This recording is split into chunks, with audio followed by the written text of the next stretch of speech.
Welcome to another business blueprint session with Bryan here at the Bigger Better Biz channel. I want to welcome you today because we're actually talking to Alfonso all the way over in España. So Alfonso, where are you in Spain? Well, the charge is located in Bilbao, in the Basque Country, very north. Okay. North? And is that like, if someone's looking at Madrid, is that northwest? Is that northeast? Right north. Right north, right in the middle. Okay, and you started Atyla, which is a really cool concept. People that are watching, this is adventure sailing trips. So for all of us that have been stuck inside, we had that wanderlust, especially in the US. I know in Spain and Europe, it was hard. You were hit hard too. But people are having wanderlust. They want to go do something that they've never done before. Life is not something that's promised, as we've learned. And also, we want to get the most. We want to create memories, experiences. Tell us more about Atyla and what you're doing. Well, Atyla is a charity that we started in Spain, but we do adventure sailing trips in English and Spanish as well, all around Europe, mostly. We've been to Canada, we've been to the US, but we mostly sail around Europe. And yeah, this concept started from the idea of how hard sailing is. Most people haven't tried sailing, and many people think that sailing is just for rich people. We wanted to first share the lessons that people learn sailing with people that have never sailed and cannot afford a boat. So people join us just for a trip, and that could cost them $600 or 600 euros, which is not that much. And the experience is really hard and it's really challenging. And what we want is to harness those challenges and channel them into learnings, life lessons, basically. So there's a set of life skills that we promote, like intercultural communication, emotional intelligence, teamwork, leadership, all these things. And we try to use the experiences on board to improve and to reflect on those skills. I absolutely love it. And I think people, when we're talking about sailing, some people might be thinking you're talking about like a little boat. I'm going to share the screen just so that people can actually see what we're talking about here, because it's not a little boat. Here we go. You should be able to see my screen right about now. It's that big, giant monster of a boat. And you're telling me that if I took part in the Atyla Foundation, I could actually learn how to sail that boat? Correct. That's really cool. Now, do you have people coming from all over the world? Yes, we have. That's one of the coolest things on board. The people come from all over the world. We have a lot of Americans, a lot of Australians, South Americans and North Americans. We have people from all over Europe. We have the Asians. It's really, really mixed on board. Not only the nationalities, but also the ages. We have people from 15 to 80. So really, really mixed. And everyone on board, everyone is on the same level. So you get to make friends with people that are completely different to you.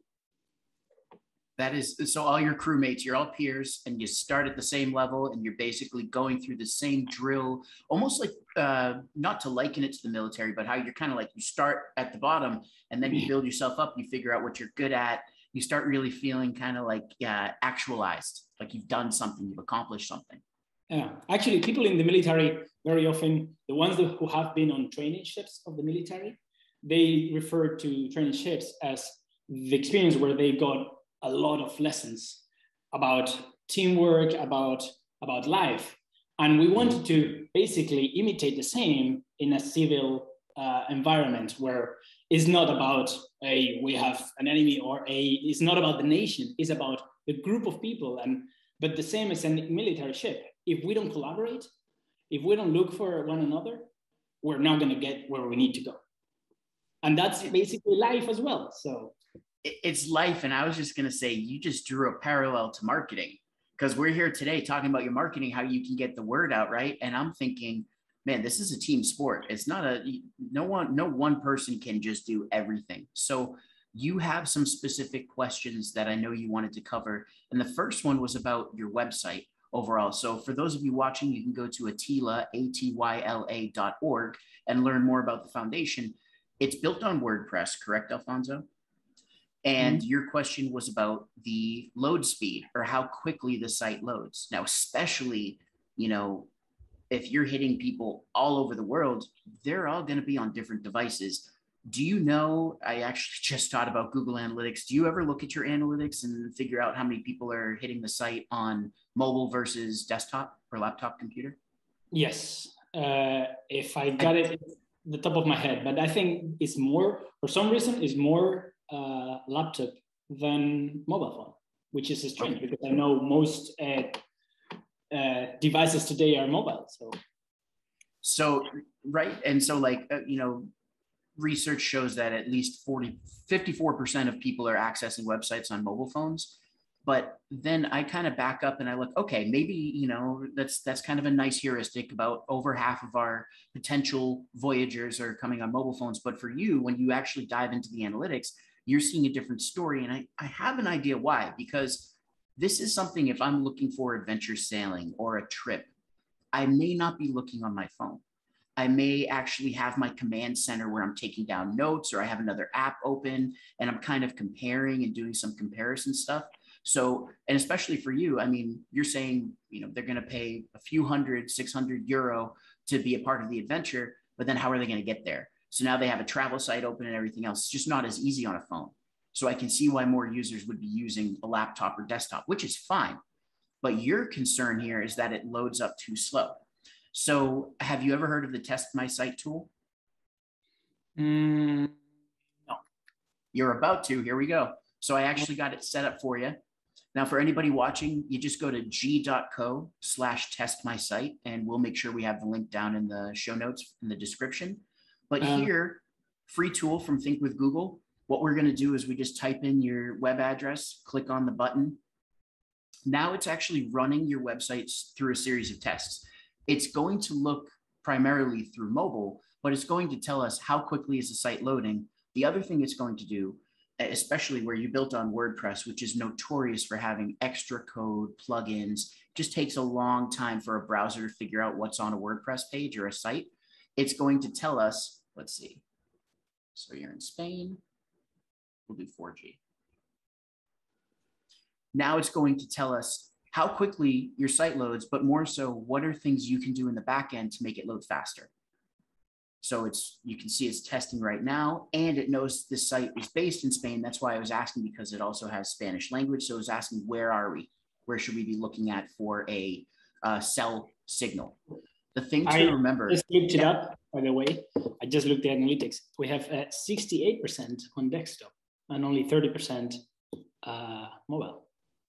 And I bet if you dove a little bit more into the analytics, we could start getting some insights. You know, what time are those people on? Are they there at the end of a long day? So if we look at where they are geography wise, are they there at the end of a long day or at the end of a long week? Maybe it's Thursday or Friday when they're starting to think, how the heck do I escape reality? And this is something they're thinking about. So the report's running. Now, the other thing with this report, it's right now, you can see it says mobile site speed is 5.1 seconds in Spain on a 4G network. That's all it's going to give us for Spain. We could obviously look at different. So if we just clicked on Mexico, it's 9.1. If we looked at Argentina, 11.9. That also depends on the power or the signal of the cell coverage anyways. Now, granted, 68% of people are looking on a laptop or desktop. But if we scroll down, it actually tells us a whole bunch of recommendations that we can do, fixes we can make in order to load the site faster. One of the most notorious things I see right away is that video. It's beautiful, but when you use a video, it's kind of like it's a trade-off. You've got a video playing, so it might load a little bit slower, right? That's just going to be one of those things, but it's such a beautiful video and really tells the story that, again, if this was a transactional business where you were selling like, you know, towels and insignia and stuff for sailing, then I would expect it to load super fast. If this is something where I've done a little research and I found you either through the nonprofit grant that you're using with Google Ads, or if I'm finding a blog post or you were on social media or on a video or something and I come to your site, if it loads a couple seconds, I'm kind of in that mind frame where I'm exploring and I'm learning more about the adventure. I'm willing to wait. So it's the mindset that you're in too, right? So it's not as transactional. So that's one thing, but this, if you just go to g.co/testmysite, not only will you be able to get this, load the report, you can actually click on the blue button and you'll be able to get the full report. You can bring it back to your web design team and they can help you. Okay. Yeah. Could you, well, yeah, I can do this myself, but like, I would be curious about our other main page, which is our list of trips, the page where we list the common trips. To see, and that one doesn't have a video. Would that loading time be shorter? Sure. Is that the Sail With Us page? Yes. Let's see. Because there we can see if the rest of the website is also slow or if it's just that page because of the video. Let's try it out and see. So it's going to make Spain 4G. Also, while this loads, I have a question. Sure. Would it make sense, because of course we want to have that video there, would it make sense to play that video through YouTube or like put it there, but embed it? Mm-hmm. Embedded. It definitely, it can help. That's where you would do split testing, right? So, you know, if you're auto playing the video as the header and it's the background video for your header, it's auto playing, people are right away seeing the experience. Having video there like embedded, people might click, and if you have it auto start, which you can, just make sure no sound starts because people will be really upset that video's playing. Especially think about like they're in a cubicle at a job they hate, thinking about sailing on your ship, and then all of a sudden it's like, bienvenidos a España. They're like, oh no, I'm gonna get fired. So but here you go. 5.1 seconds for this specific page. Wait, but is it not tasting the same one? Because that page is the front page. It's going, what it does is it goes to Atyla.org. So it goes to the homepage. Yep. I wanted to test because I haven't tested the subpage. It doesn't do it. So it's going to tell you your full site, because even the contents of the page, they still live on top of code that you have in the WordPress site. And for WordPress, if you go back to your site, you know, you have like this right here is code that says put all the frequently asked questions right here in an accordion so that people can do that. That's all code. So even though it's really small, minimalist to look at, all the stuff in the back end, the browser has to read all of that. So that's part of the reason why things are happening. Also, just with your plugins, you know, plugins on your site. If you have any additional plugins, even Yoast SEO plugin or any of those add time. They add valuable milliseconds that add up. So take a look at that report without diving into the site. That's the best I can give you on increasing your load time. The next question you had for me, which was a good one. So you're working with Nonprofit Megaphone, and they've actually co-hosted some of our events for Grow with Google, and I'll put their link down below as well. So if anyone is a nonprofit, a 501c3, you have to be a 501c3, you can actually apply for the Google Nonprofit Ads Grant, which gives you up to $10,000 in Google search ads. So can you tell us a little bit more, Alfonso, about your experience with the Google Ads Grant? Yeah, we just applied and got it, and it was really lucky. And we realized that if we were going to do the ads on our own, we would be able to use maybe a couple grand from the grant. And we're able to use a lot more because we're working with an agency that knows a lot about ads and how to improve them, how to create more. And they gave us also tips to create some landing pages, which is what I asked you about. So it's been a really nice experience and really good, and it's working quite well. Of course, in our case, it's hard because, for example, you're a different animal. Yeah. We're in that sense quite strange. And for example, we have a lot of ads in Spanish, and most of the traffic that they bring is from Latin America, which is a lot of people that might love what we do, but they have a hard time because they have to come all the way to Europe to join our trips. Yes. The same with the US. We have a lot of visitors from the US, which, you know, some of them might say, hey, I'll go crazy, but like it's hard. So we're now trying to try to see how we can get more traffic from Europe using the grant. Yes. most definitely. And that brings up a good point too, because, you know, we're going to look at it regionally, and there are certain countries that are going to have the ability to get to Spain much cheaper than if you're flying from South America, right? So someone in Europe is definitely, or even Northern Africa, Western Africa, some of them might be able to fly up really quick on TAP or Azores or one of those. So the question is that you had landing pages. I know that you're working with Nonprofit Megaphone, and they're probably giving you some ideas. When we're building landing pages, let's just take a look at, do you have an idea or an example of a landing page on the site that you've been using?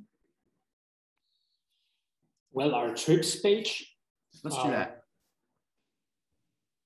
We basically, sometimes we target a trips page, and sometimes we target a specific trip.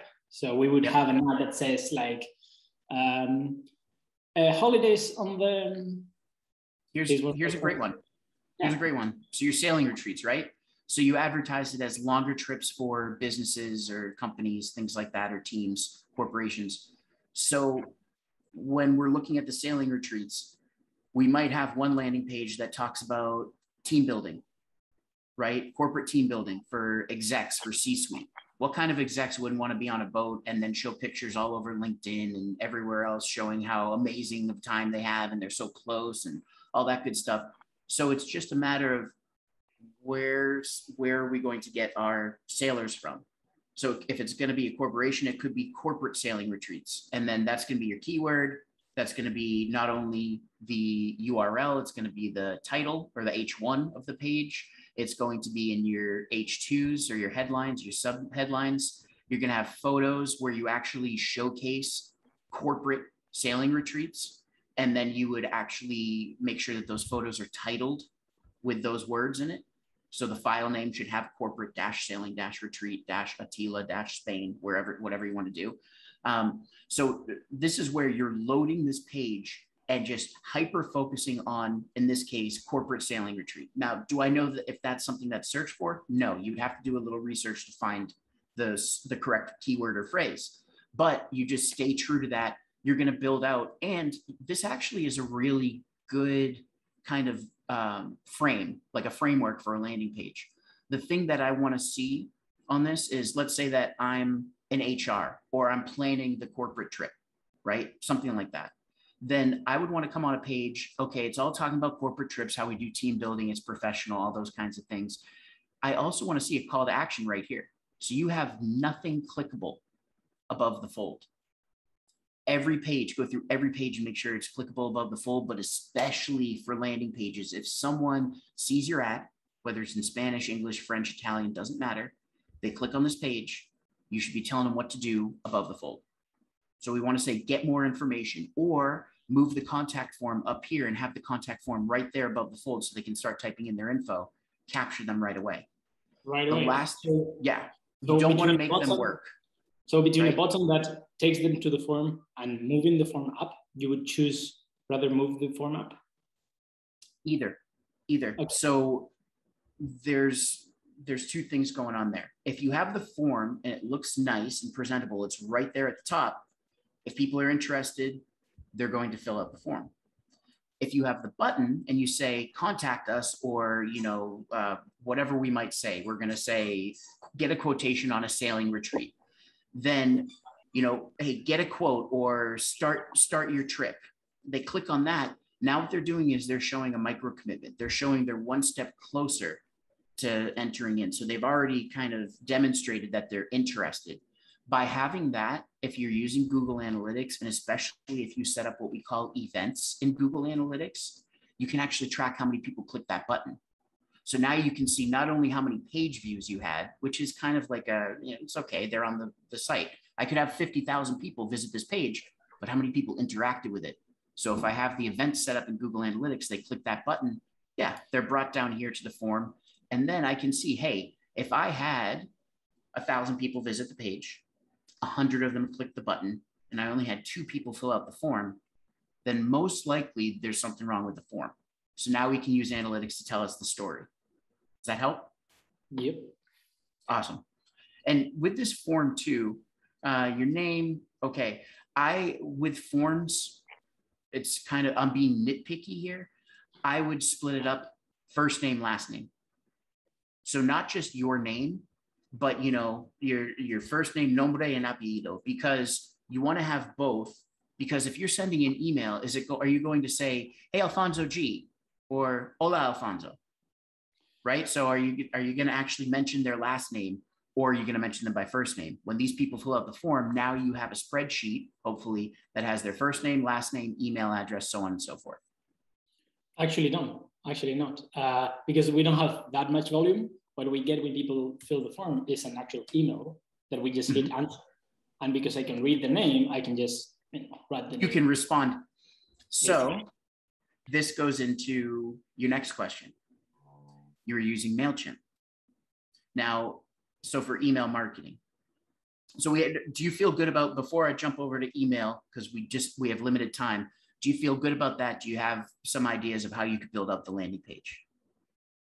Okay, yes. Awesome. So the next thing is email. Let's say that someone comes to the homepage. So I'm going to click back to the homepage. So are you up for the challenge? Great. And again here, Alfonso, there's no button. So can we add a button right here? Start your adventure. So instead of join our adventure sailing trips, start your adventure button, big, huge. I click on it. It brings me somewhere where I can give you my information, right? The other thing, so we've got even these, you choose when and where. One thing that I'd like to do is, how can we get people to join your mailing list? So I know that you're a nonprofit. We're trying to work on limited budgets, but one way that we're going to get more sailors coming in and more qualified sailors or applicants for the program is by connecting with the people who have already come on the ship, right? So if we can use email, we can basically keep the brand in front of them, the foundation in front of them, then we're going to be top of mind. So if someone else is talking, those people can be like, you should check out Atyla. Here's the link, or let me forward you the email. So we're giving more kind of reasons, opportunities for us to be shared in the inbox. Here on the website, I don't see anywhere up towards the top. Let's see, towards the bottom. So we've buried it down at the bottom, right? Which is what happens. A lot of people do that. But at the bottom, who's actually scrolling all the way down here? So the footer is there as kind of like, it's kind of a catch-all, but no one, I'm very curious to see, and especially if you set up events, you would know, because you'd be able to track the clicks on each of these buttons. You would actually see how quickly or how far down someone gets on your page. So you can see what's working, what's not. You're making people scroll right here past all of these things, which is great. It's talking about your value proposition, and I totally appreciate that, but we still haven't given them any action to take, nor have we added links on these images anywhere. So they can't do anything. They have to keep scrolling. They're almost like a scroll prisoner, if you will, right? So my thing would be this. You're going to have people that want to book their trip or start their journey, start their adventure. That's one. The other thing is just maybe they want to learn more. Hey, do you want to see what happens in a trip, or do you want to go, come on board, join our mailing list. We'll share what happens in a week on ship, on board. Now you have them sign up. They're in your MailChimp, and then what you use is automation, email marketing automation. You have a drip series where it sends them 5, 6, 7 emails telling them, hey, today is day 1. Here's what we're doing. The crew is doing this and that. This is where you can also tie in video, so that now they feel like they're a part of the voyage before they even sign up to join you. With regards to, you have a list of 1,500 people. These are people who have shown interest or have come on the ship before, right? So now what you're telling me is, I think you were saying, do you send maybe once or twice a year, or is it once or twice a quarter? How often are you sending? Once a quarter, yeah. Once a quarter. So that right there is how you're going to be totally lost, and everyone's going to forget the brand, right? It's a positional arms race. The average person is getting anywhere from 70 to 120 plus emails a day. Now, many of those go to the promotions folder, right? But then others are going to their primary inbox. But the fact of the matter is, there's just so much noise in the inbox that if you're only sending once a quarter, it doesn't help you anyways.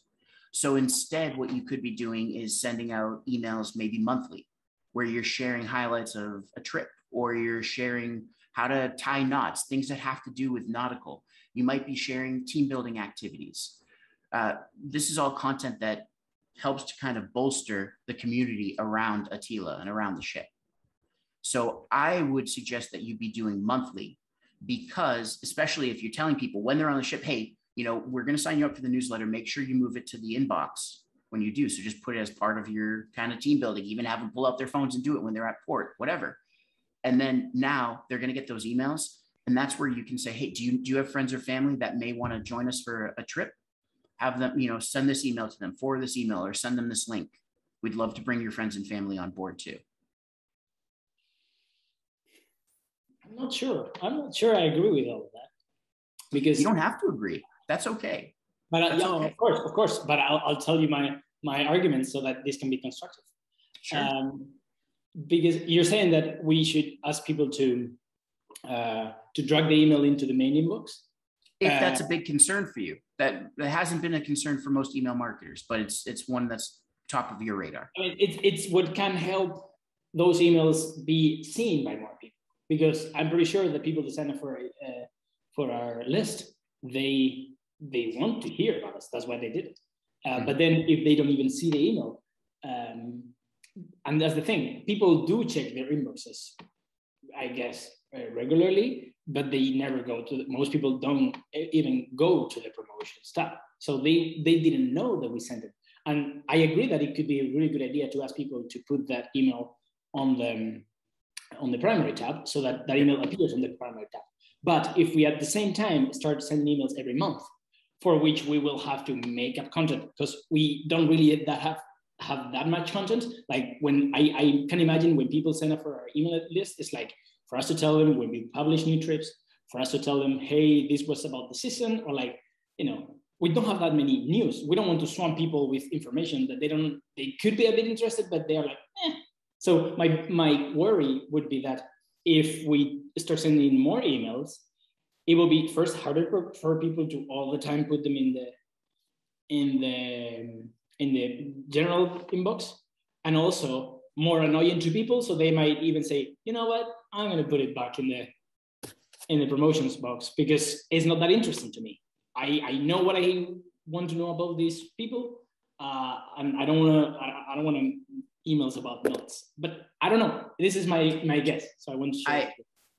What I'm gathering probably is your personal opinion on email, as opposed to thinking about people that have come to a nonprofit site. They want to support your cause or community, and so they're willing to go the extra mile in order to do so, especially if it's something that's going to create a lifelong memory. So again, it's, if I'm getting an email from the store down the street, that doesn't matter. I don't really care if I see it or not for most people. But something like this, they're going to look. And that's where you just say, hey, check, even when they're signing up, just check your promotions tab too and drag it in. It's a simple, preface. As to, is it going to be actually worthwhile for you? Your email account. So with MailChimp or Constant Contact or any of those, your email account not only looks at how many people you have on your list, it looks at how frequently you send. So if you're sending quarterly, you're a blip of a blip on the radar. You're not getting seen. Whereas if you're sending more, you're showing more activity, you're growing your list, then you have kind of a better sender reputation, which also translates to the Gmails and Yahoos and all of those of the world that are getting your emails, that you're ensuring that you have better deliverability. So what's that? Yeah, I mean, it's what you put in, you're going to get out, right? So if you have an account that's sitting there, that especially MailChimp is notorious for spammers because they allow you to have up to a certain number of contacts for free. Well, how hard is it for a spammer to go get a list of 10 or 20,000 people, break it up, create 10 accounts, and then send it out once? So they're not adding to it. It's not dynamic. It's not an organic being. It just sits there stagnant.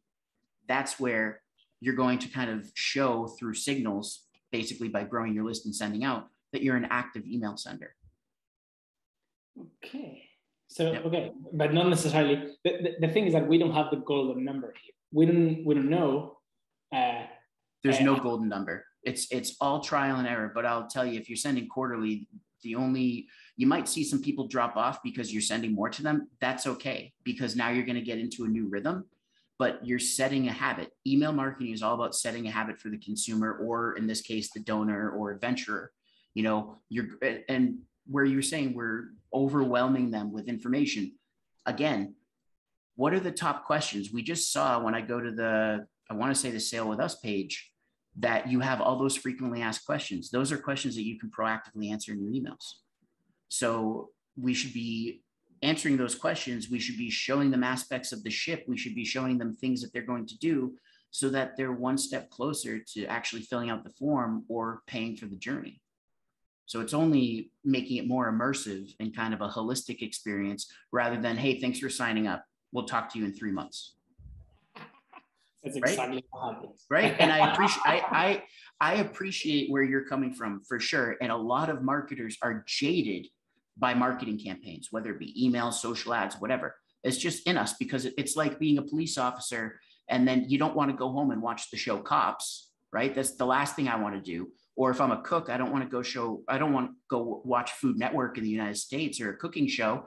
I need to just relax. It's the same thing. We're getting emails all the time. We're overwhelmed. We think all these consumers are overwhelmed as well. The reason why people are sending emails is because they work. They still have the highest ROI, return on investment, of any marketing channel. So according to the Direct Marketing Association, it's over $40 return on investment for every $1 you invest in email.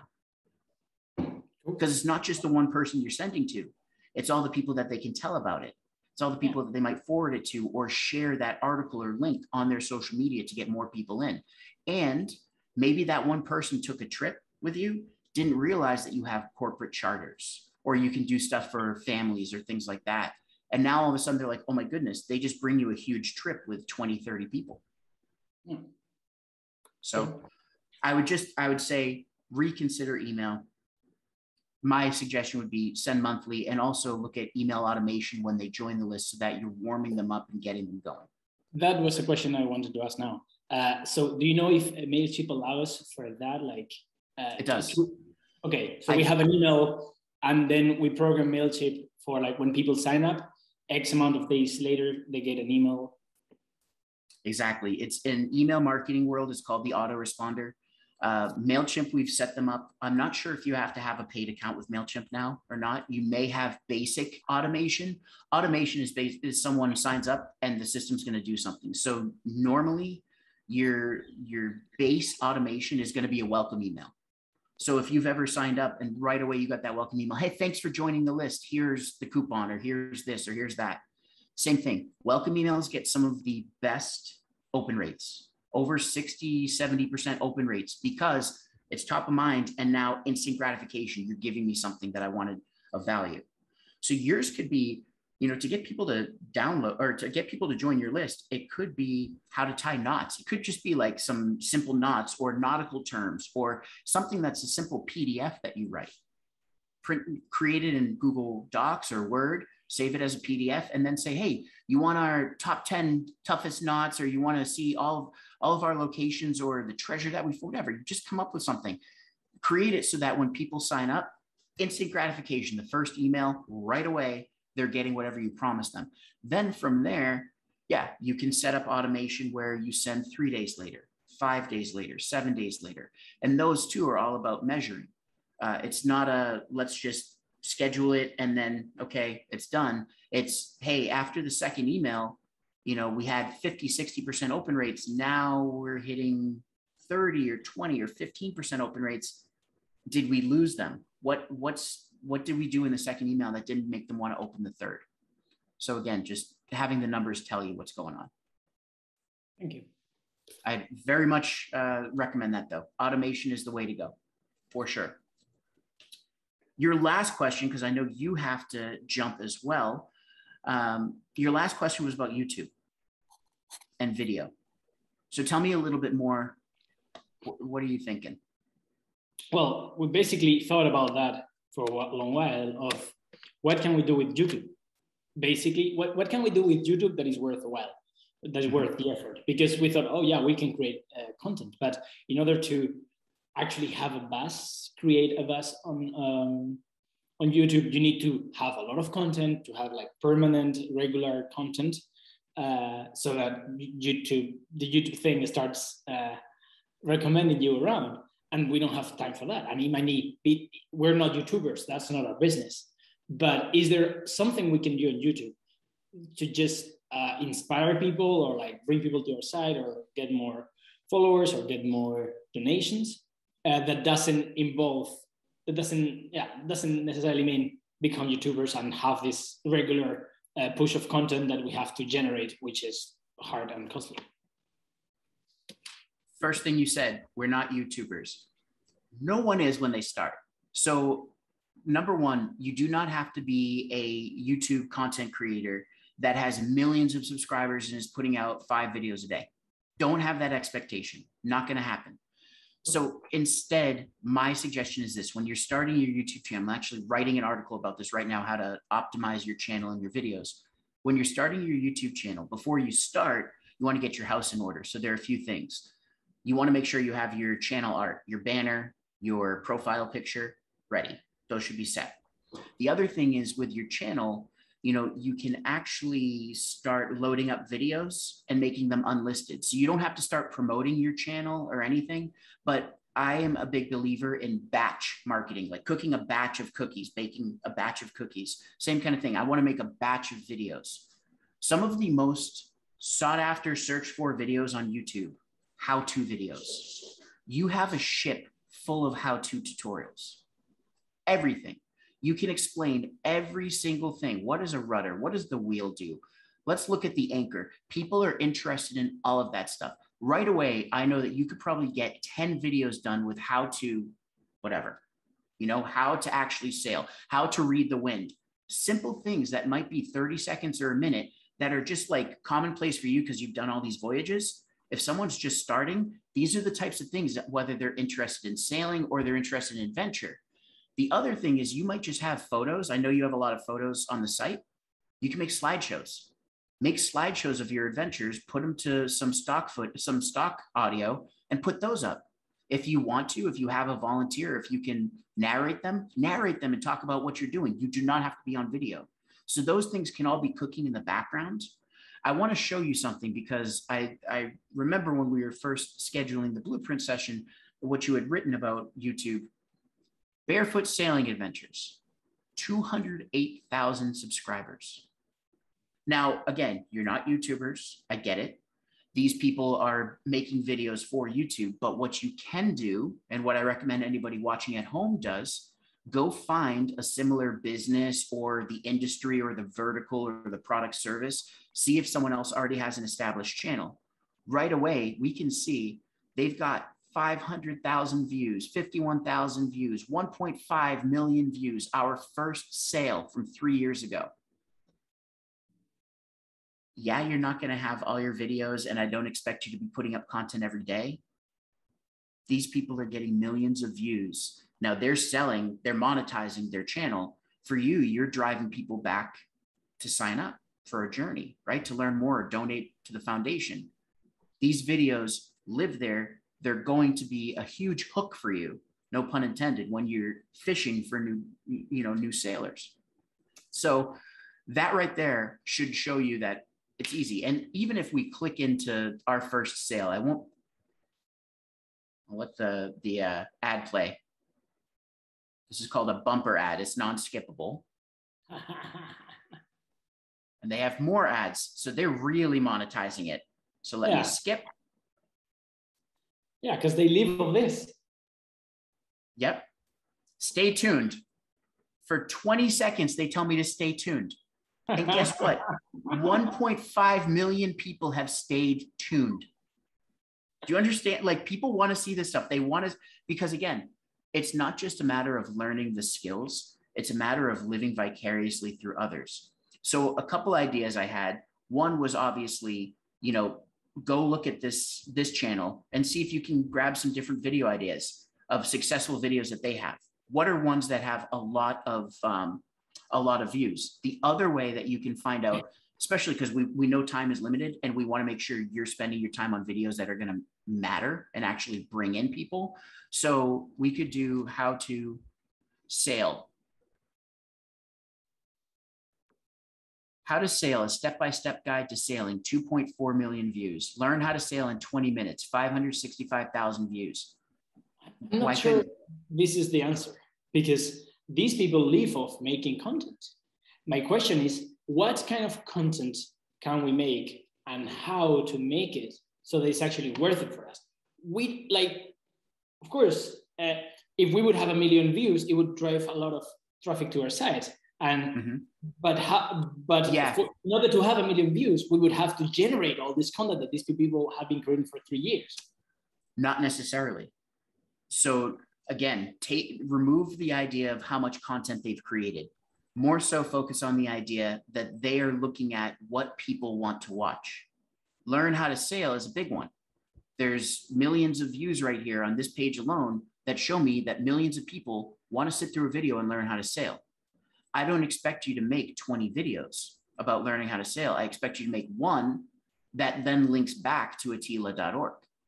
So this is a hook, right? Then you're going to make, again, another one, how to blah, blah, blah, or it might be the different parts of the ship or what we've seen. You could do videos where you literally just live stream or record yourself just sailing, just showing the water. There are people that make those videos and there are people that watch those videos. So again, it's not, I feel like when I hear what you're saying, what I'm picking up is that you feel like it's going to be this huge insurmountable task to create the channel and create all this content. Just choose a few videos at first, get the rhythm, and then you can start figuring out what works. Maybe you're answering proactively all the questions that are on your website, right? Those are all videos that would make sense. Hey, are you interested in atyla.org? How much does it cost? Let me tell you a little bit more about what the costs go into and how much it is. And then I have a link down below where you can sign up for your next journey. Okay. Right? So because YouTube is owned by Google, because YouTube is the #2 search engine in the world with 1 billion hours of video watched every single day, you need to create content for YouTube to drive them back to your website. Okay. So that's time. We've covered quite a bit. We covered your website, talked a little bit about landing pages, looked at email, and talked about YouTube. Do you feel like you got some value out of today's session? Yeah, definitely. Okay, wonderful. And I don't expect you to listen. It's only one man's opinion. So you do what you do, and hopefully some of this will help you. I'm glad that you're working with the folks over at Nonprofit Megaphone. They're a great team, and they really care about nonprofits and their success. So I've been very impressed by what they do. So you're in good hands there. And in the meantime, thank you so much. Mucho gracias. Muchísimas gracias. Thank you. Fue un placer. Thank you very much. I appreciate it. And for all of you watching at home, you too can join a blueprint strategy session with me. I'm going to have a link down below. You can go to bryancaplan.com/blueprint and apply to join a free video session just like this, where we go over your marketing, I answer your questions, and hopefully help you build that bigger, better biz I'm always talking about. Till next time, stay well, stay healthy, stay happy. Here's to your success. Mucho éxito.